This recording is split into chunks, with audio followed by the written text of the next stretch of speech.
नमस्कार प्यारे विद्यार्थियों। आज हम बात करेंगे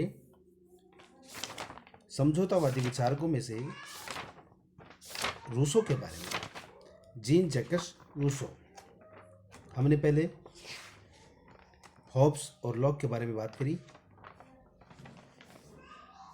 रूसो का जन्म 1712 में जेनेवा में हुआ था और उनके पिता, चूँकि उनकी माता का देहावसान जल्दी ही हो गया था, इसलिए उनका जो परवरिश थी ना, वो परवरिश थोड़ी सी कमज़ोर रही, जिसका प्रभाव भी रूसो पर पड़ा।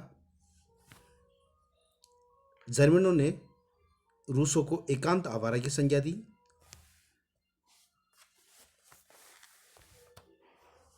रूसो की हम सीधा ही बात करते हैं, जो कि आपकी परीक्षा के लिए लाभदायक होता है। रूसो की रचनाओं में, तो रूसो की रचनाओं में discourses the moral effects of the arts and sciences. दूसरी है discourses on the origin of the inequality among man. तीसरी है डिस्कोर्सेस ऑन पॉलिटिकल इकोनॉमी। चौथा है सोशल कॉन्ट्रैक्ट, जो कि महत्वपूर्ण किताब है। पांचवी है द एमाइल। छठी है consideration on the government of Poland. अब हम बात करते हैं वहाँ के रूसो ने जो मानव स्वभाव के बारे में बात करी है, उनमें उनकी दो धारणाएं, एक हॉब्स की तथा मैकियावेली की, जो मानव स्वभाव को बुरा बताते हैं। इसलिए सच्ची कला का उद्देश्य मनुष्य को दुष्ट प्रवृत्ति से त्राण दिलाना है। दूसरी ओर प्लेटो तथा रूसो की धारणा है, जो मानव को स्वभाव से अच्छा मानता है और इसलिए सच्ची कला का उद्देश्य उसकी अच्छाई में अभिवृद्धि करना है। अर्थात वह मानव स्वभाव के दो विचारों को मिलाता है, एक तो हॉब्स और मैकियावेली का और दूसरा स्वयं और प्लेटो का।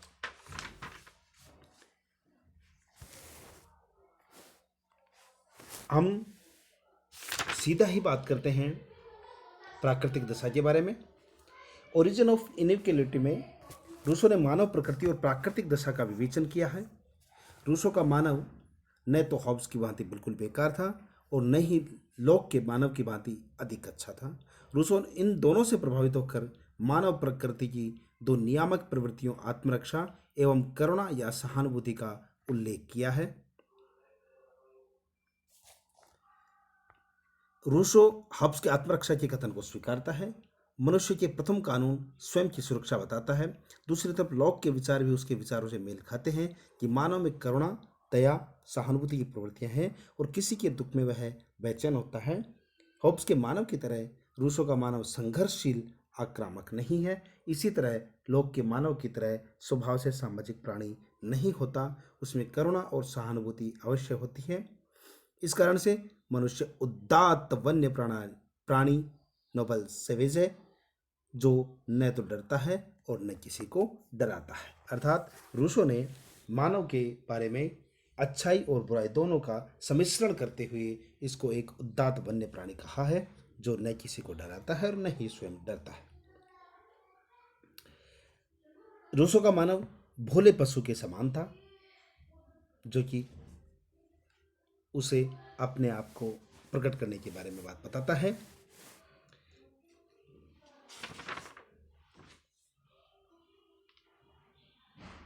अब हम बात करते हैं सीधे सामाजिक समझौते के बारे में।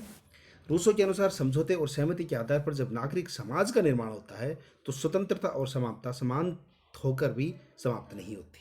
रूसो के अनुसार समझौते और सहमति के आधार पर जब नागरिक समाज का निर्माण होता है तो स्वतंत्रता और समानता खत्म होने के बाद भी खत्म नहीं होती, पूर्व के भांति बनी रहती है और उनकी सुरक्षा के लिए समूह की शक्ति भी प्राप्त होती है। रूसो ने क्या समझौता किया?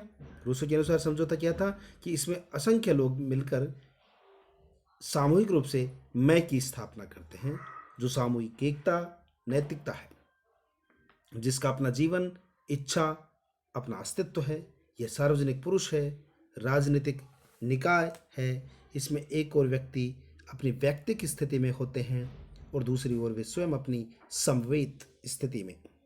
अर्थात इस संबंध के माध्यम से प्रत्येक व्यक्ति अपने प्राकृतिक अधिकार को अपनी सामूहिक सत्ता के प्रति समर्पित कर देता है। अतः सामाजिक अनुबंध में बन जाने के बाद भी प्रत्येक व्यक्ति प्रभुसत्ता का सहभागी बना रहता है। प्राकृतिक दशा के अधिकार समझौते द्वारा नष्ट नहीं होते, बल्कि सामूहिक अस्तित्व का अंग बन जाते हैं। अब उनका हम सामूहिक रूप से लाभ प्राप्त करते हैं। बाहर से कोई संप्रभुताधारी नहीं बुलाते, बल्कि अपने में से ही उनका चयन करते हैं। इस अनुबंध से लोग प्राकृतिक स्वतंत्रता के बदले नागरिक स्वतंत्रता प्राप्त करते हैं, अर्थात जो उसके पास था वह उसकी संपत्ति बन जाता है।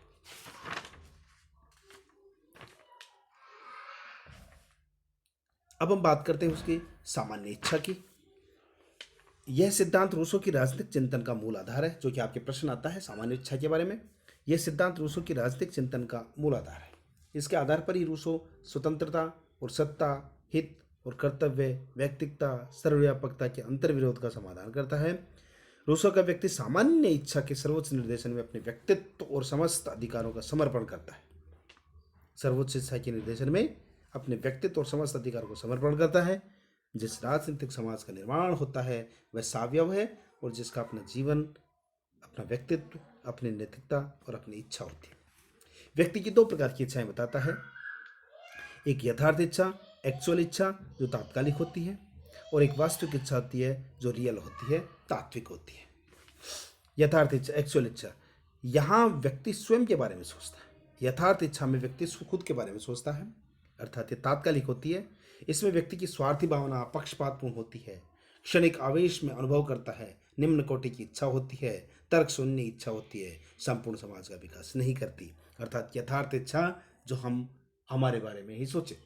दूसरी है वास्तविक इच्छा, नित्य और निर्विकार होती है, परम कल्याण का आधार होती है, तर्क बुद्धि पर आधारित होती है, क्षणिक आवेश से नहीं आती।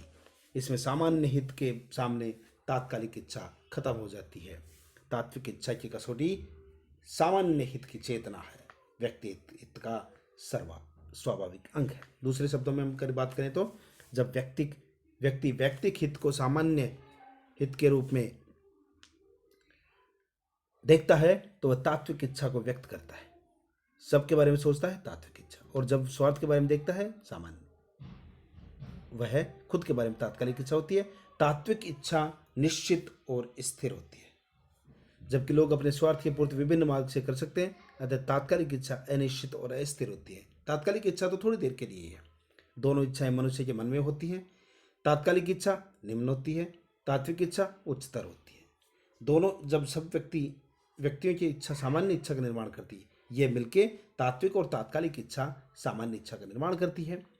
समुदाय की सब व्यक्तियों की तात्विक इच्छा का सामान्य आधार प्रस्तुत करती है, अर्थात सामान्य इच्छा समुदाय का हित है। यह व्यक्तियों की वास्तविक इच्छा यानी तात्विक इच्छाओं का योग है।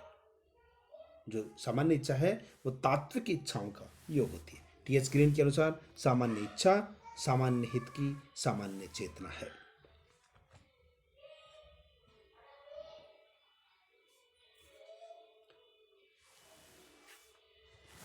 अब जन संप्रभुता के बारे में बात करते हैं।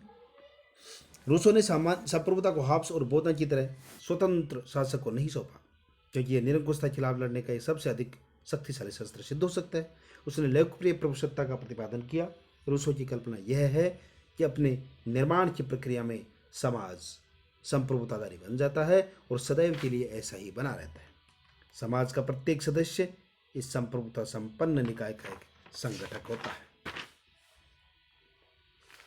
स्वशासन एवं नैतिक स्वतंत्रता, राज्य में से मनुष्य प्रत्येक नैतिक स्वतंत्रता प्राप्त करना चाहता है, जिसके कारण वह स्वयं अपना स्वामी बनता है, क्योंकि केवल वासना की प्रवृत्ति दासता है, जबकि हमारे लिए बनाए हुए स्वयं अपने ही नियम का पालन करना स्वतंत्रता है। स्वयं द्वारा निर्मित कानूनों का पालन से वह सच्चे अर्थों में नैतिक एवं शासक है। रूसो शासन सामान्य इच्छा का भी करता है। संप्रभुता सामान्य इच्छा में ही होती है और शासक संप्रभु के पदाधिकारी मात्र हैं। रूसो प्रतिनिध्यात्मक प्रजातंत्र का आलोचक है। इस व्यवस्था में व्यक्ति निर्वाचन के दौरान स्वतंत्र होते हैं। रूसो छोटे छोटे समुदायों के प्रत्यक्ष प्रजातंत्र का समर्थन करता है। वह कानूनों के स्रोत को बताता है कि कोई भी मनुष्य समुदाय अपने कल्याण के विरुद्ध कानूनों का निर्माण नहीं कर सकता। अतः सामान्य इच्छा ही कानूनों का स्रोत है। कानून कहाँ से निकलते हैं? सामान्य इच्छा से। अधिकार और न्याय का निर्धारण विधि द्वारा होता है। विधि का निर्माण सामान्य इच्छा द्वारा किया जा सकता है। यह विधि अन्यायपूर्ण नहीं हो सकती, क्योंकि कोई भी अपने विरुद्ध न्याय नहीं कर सकता। नहीं समाज के विरुद्ध विधि व्यक्ति की वास्तविक इच्छा को प्रकट करती है, अतः वह स्वतंत्र रह सकता है। कोई आदेश या तो सामान्य इच्छा से प्रसूत नहीं होता या वह संपूर्ण जनता से संबंधित नहीं होता, तो उसे हम विधि नहीं कह सकते। अब रूसो के विचारों का मूल्यांकन करते हैं। रूसो का कहना है कि मानव स्वभाव से अच्छा और करुणामय है। बाह्य वस्तुएं दोषी बनाती हैं तो गलत, क्योंकि बाह्य संपत्ति गुणवान को नैतिकता नष्ट नहीं कर सकती यदि वह स्वभावगत श्रेष्ठ है। वास्तविकता में वह अच्छाई और बुराई का मिश्रण है। संपत्ति को कभी तो बुराइयों की जड़ मानता है और कभी वह इसके अधिकार के रूप में बात करता है।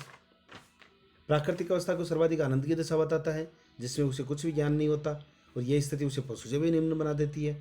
जबकि समझौते से वह व्यक्ति मानव बन जाता है, अर्थात उसके विचार उच्च हो जाते हैं। तो पहले इनमें कन्फ्लिक्ट क्यों था? सामाजिक संबंध समझौते के विचार की बात करें तो कहीं रूसो कहता है कि समझौता व्यक्ति और समाज में हुआ है, और कहीं कहता है समाज को समझौते का परिणाम मानता है। कहीं ऐतिहासिक तथ्य मानता है तो कहीं निरंतर रहने वाला क्रम मानता है। प्राकृतिक अवस्था का विवेकहीन और प्रवृत्तियों से प्रभावित व्यक्तित्व अर्थपूर्ण समझौता कैसे कर सकता है, और समझौते से एकाकी, असभ्य, असामाजिक व्यक्ति एकाएक नागरिक नैतिक इच्छापूर्ण कर्तव्यपरायण कैसे बन जाता है? विरोधाभासी कथन। जो अपने को सब सौंप से देता है वह वास्तव में किसी को नहीं सौंपता। जो संप्रभु की आज्ञा का पालन करता है वह वास्तव में अपनी आज्ञा का ही पालन करता है। सामान्य इच्छा निरंकुश भी हो सकती है। अब हम, चूंकि ये प्रश्न है जो सामान्य इच्छा के बारे में ज़्यादा बनता है, इसलिए सामान्य इच्छा का मूल्यांकन करेंगे कि एक अनिश्चित एवं स्पष्ट है। रूसो इसका जवाब नहीं देता कि सामान्य इच्छा क्या होगी, तब कैसे होगा और इसे कैसे ढूंढा जाएगा। ये कोरा आदर्शवाद प्रस्तुत होता है। सभी लोग आदर्श इच्छा अभिव्यक्त करेंगे, गलत धारणा है। सामान्य इच्छा न तो सामान्य होती है और न ही इच्छा होती है। सामान्य आदर्श इच्छा है, आदर्श है, और सामान्य आदर्श इच्छा यथार्थ इच्छा। अर्थात जहाँ तक सामान्य इच्छा सामान्य है वहाँ तक वह इच्छा नहीं है, और जहाँ तक इच्छा है वहाँ तक वह सामान्य नहीं है। शासन का न्यून महत्व। सब कुछ सामान्य इच्छा में ही समर्पित रहता है तो शासन का कोई मतलब ही नहीं था। संप्रभु समाज और उसके प्रवक्ता प्रत्यक्ष प्रजातंत्र अपरिहार्य है, क्योंकि आज वर्तमान समय में प्रजातंत्र जरूरी है। समुदाय की अस्वीकृति, राज्य को परस्पर दो भिन्न आधार, सामाजिक समझौता, सामान्य इच्छा, इसमें कोई संयोग नहीं है। यदि एक से राज्य का निर्माण हो गया तो दूसरे की आवश्यकता नहीं होती। राज्य की निरंकुशता और व्यक्ति के अधिकारों में विरोधाभास पाया जाता है। तो ये जो चैप्टर है रूसो वाला, ये होब्स, लॉक, रूसो, ये तीनों समझौतावादी विचारक हैं, और इन तीनों ने अपने अपने आधार पर राज्य की उत्पत्ति के आधार बताए हैं। धन्यवाद।